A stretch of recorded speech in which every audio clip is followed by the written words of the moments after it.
অনির্দিষ্টকালের জন্য মাঠের বাইরে মেসি। মেসিদের বর্ণবাদী গানে ক্ষুব্ধ ফ্রান্স, অভিযোগ জানাবে ফিফায়। তবে ক্ষমা চাইলেন ফার্নান্দেস। স্বপ্নের ক্লাবে যোগ দিলেন কিলিয়ান এমবাপ্পে।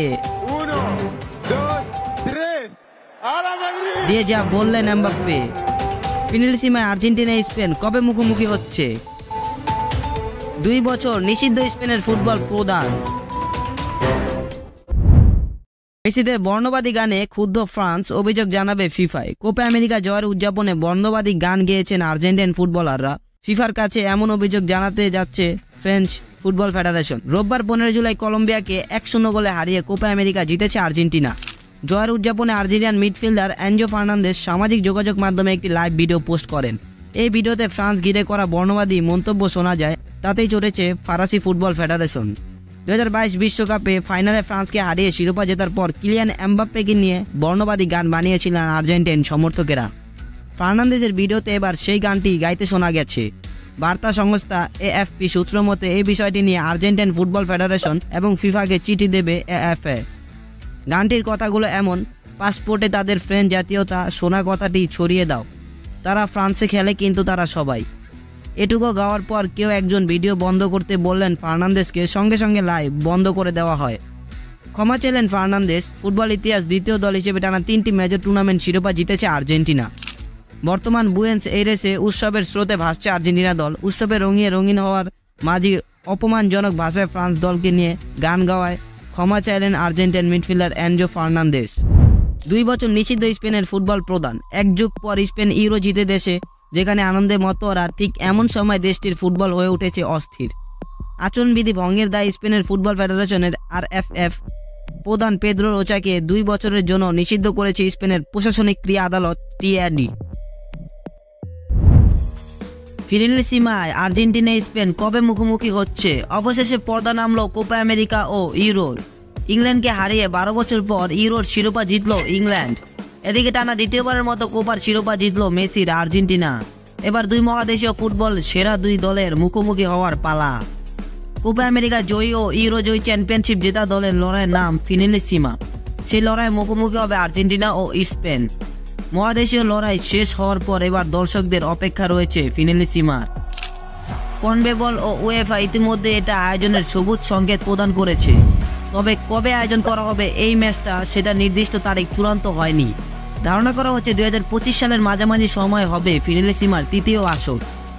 2025 সালে 15 জুন থেকে 13 জুলাই পর্যন্ত আয়োজিত হবে ফিফা ক্লাব বিশ্বকাপ। এই টুর্নামেন্টের আগে বা পরে আয়োজিত হবে ফিনালিসিমা, যদিও তারিখ মতো ভেন্যু ঠিক হয়নি। ফিনালিসিমার গত আসর আয়োজন করেছিল ওয়েম্বলি, যেখানে কোপা চ্যাম্পিয়ন আর্জেন্টিনা 3-0 গোলে উড়িয়ে দিয়েছিল ইউরো চ্যাম্পিয়ন ইতালিকে।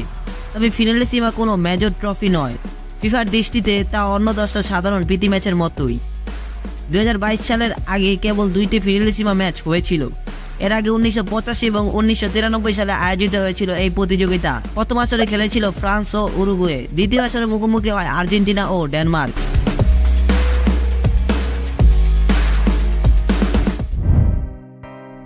অনির্দিষ্টকালের জন্য মাঠের বাইরে মেসি। কোপা আমেরিকার ফাইনালে পায়ে চোট পেয়ে মাঠ ছাড়েন আর্জেন্টাইন অধিনায়ক মেসি। মঙ্গলবার 16 জুলাই সকল পরীক্ষা নিরীক্ষা শেষে মেসির ক্লাব মায়ামি জানিয়েছে সেই চোটের কারণে মেসির পায়ের লিগামেন্ট ক্ষতিগ্রস্ত হয়েছে, যার কারণে অনির্দিষ্টকালের জন্য মাঠের বাইরে চলে গেছেন আর্জেন্টাইন অধিনায়ক লিওনেল মেসি। মেসির ইনজুরি নিয়ে তার ক্লাব ইন্টার মায়ামি এখন বিবৃতি দিয়েছে। সেখানে তারা জানিয়েছে মেডিকেল পরীক্ষার পর এটা নিশ্চিত হওয়া গেছে লিওনেল মেসি ডান আঙ্কেল লিগামেন্ট চোট পেয়েছেন। অধিনায়ককে কবে পাওয়া যাবে সেটি নির্ভর করছে তার পর্যায়ক্রমিক সেরে ওঠা এবং সেগুলোর মূল্যায়নের ওপর। মঙ্গলবার মায়ামি কোচ তাতা মার্তিনো জানিয়েছিলেন ইনজুরির কারণে MLS এর পরের 2 ম্যাচে পাওয়া যাবে না মেসিকে। তবে পরীক্ষার পর যে রেজাল্ট এসেছে তাতে মেসি কবে নাগাদ মাঠে ফিরবেন তা নিশ্চিত নয়। কোপার ফাইনাল ম্যাচে 64 মিনিটে পায়ের ইনজুরি নিয়ে মাঠ ছাড়েন মেসি। তখন বেঞ্চে বসে কাঁদছিলেন তিনি। এরপর দেখা যায় তার ডান পা ফুলে গেছে। তবে শিরোপা জয়ের পর মেসি সামাজিক যোগাযোগ মাধ্যমে জানিয়েছে তিনি সুস্থ আছেন।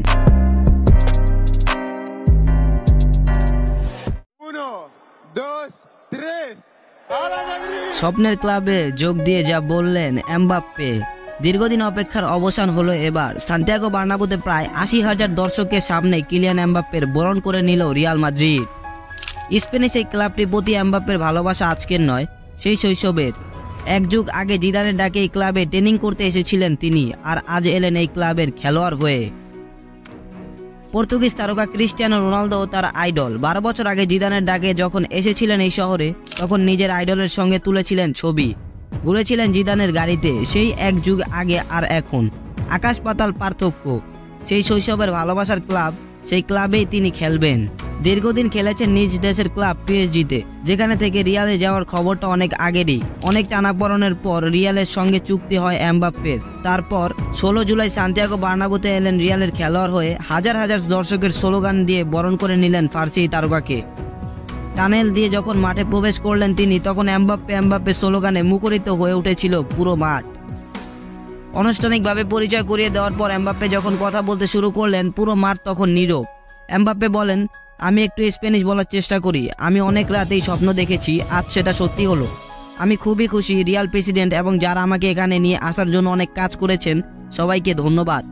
আমার আসার প্রক্রিয়া কঠিন ছিল, কিন্তু আমি এখন রিয়াল মাদ্রিদের খেলোয়াড়। আমার পরিবারও অনেক খুশি। এমবাপ্পে আরও বলেন, আমি শিশুদের বলতে চাই, আমি তোমাদের মতোই ছিলাম। তোমাদের মতো একটা স্বপ্ন ছিল এবং স্বপ্নকে সত্যি করতে পেরেছি। তোমাদের জন্য আমার একটাই উপদেশ, আবেগ, ধৈর্য এবং স্বপ্ন দেখে যাওয়া, এগুলোই যা তুমি অর্জন করতে চাও।